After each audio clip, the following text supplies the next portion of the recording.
Bienvenidos a Reflexiones Educativas, un espacio donde exploramos el desarrollo de la educación en Colombia para entender cómo llegamos hasta aquí y hacia dónde podríamos ir.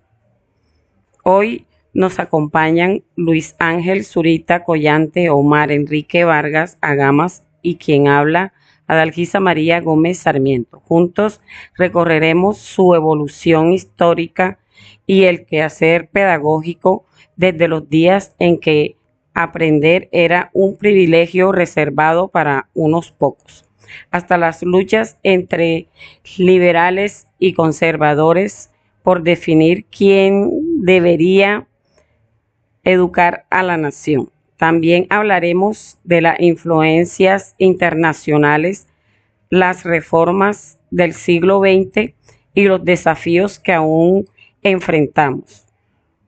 ¿Qué pueden esperar al final de este episodio?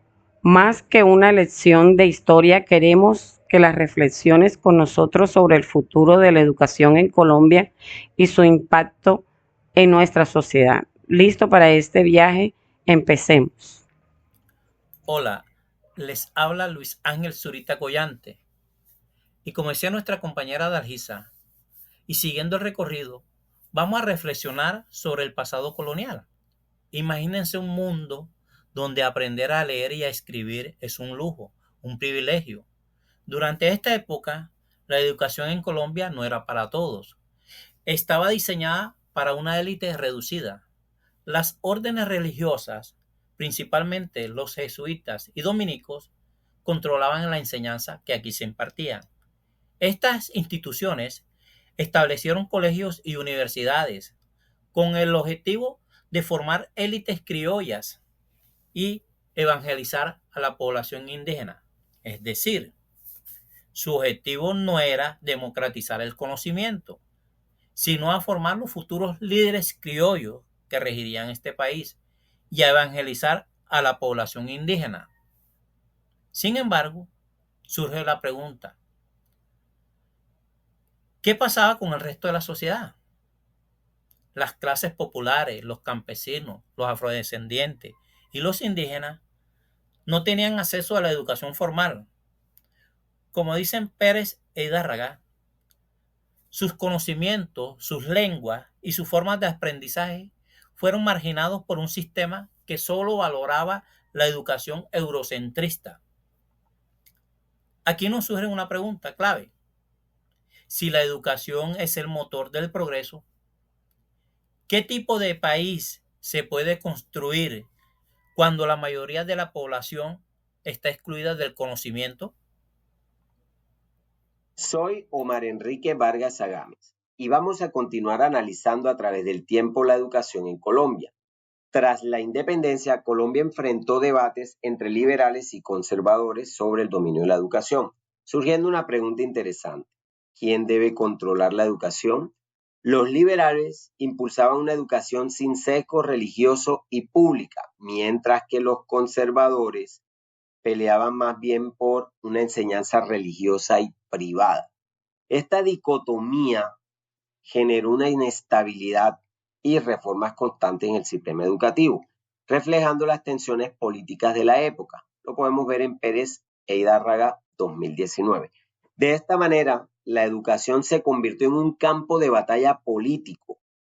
Cada vez que los liberales estaban en el poder, impulsaban reformas para ampliar el acceso y fortalecer la enseñanza científica.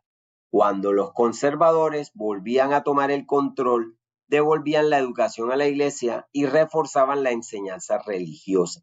Como consecuencia, la educación fue inestable, se creció con modelos educativos opuestos sin una continuidad clara ni una apuesta sólida por la formación de la sociedad. A medida que entramos en el siglo XX, el país intentó estabilizar su sistema educativo. Se promulgaron leyes que buscaban modernizar la enseñanza, como la Ley 115 de 1994, conocida como la Ley General de Educación, generándose avances importantes como la autonomía para las instituciones educativas, la descentralización del sistema educativo, dando poder a los municipios y a la cooperación de la comunidad. Por otra parte, su implementación ha enfrentado desafíos, especialmente en las zonas rurales donde persisten desigualdades en el acceso y calidad educativa por la falta de recursos e inequidad. En la práctica tenemos colegios con infraestructuras insuficientes, falta de docentes capacitados y difícil acceso en la formación de A lo calidad. largo de la historia, la educación colombiana ha sido influenciada por diversas corrientes pedagógicas internacionales. Es así como el positivismo trajo el concepto de una formación basada en la ciencia y la razón. El constructivismo nos enseñó que el aprendizaje debía ser activo y significativo, y las pedagogías críticas nos invitan a cuestionar el sistema y buscar una educación que sea transformadora. Estas influencias han moldeado las prácticas pedagógicas en Colombia, aunque su adopción ha sido heterogénea y en ocasiones descontextualizada, según Osenbach. Es decir, estos modelos se han aplicado de forma superficial, sin considerar las necesidades y contexto específico de nuestro país, sus regiones y sus gentes. Siguiendo con este recorrido, en el contexto contemporáneo, las pedagogías críticas y decoloniales emergen como alternativas que desafían y replantean los modelos educativos convencionales. Estas pedagogías buscan enfatizar la importancia de rescatar y legitimar los conocimientos propios de cada comunidad, fomentar el pensamiento crítico y promover una educación orientada hacia la equidad y la transformación social.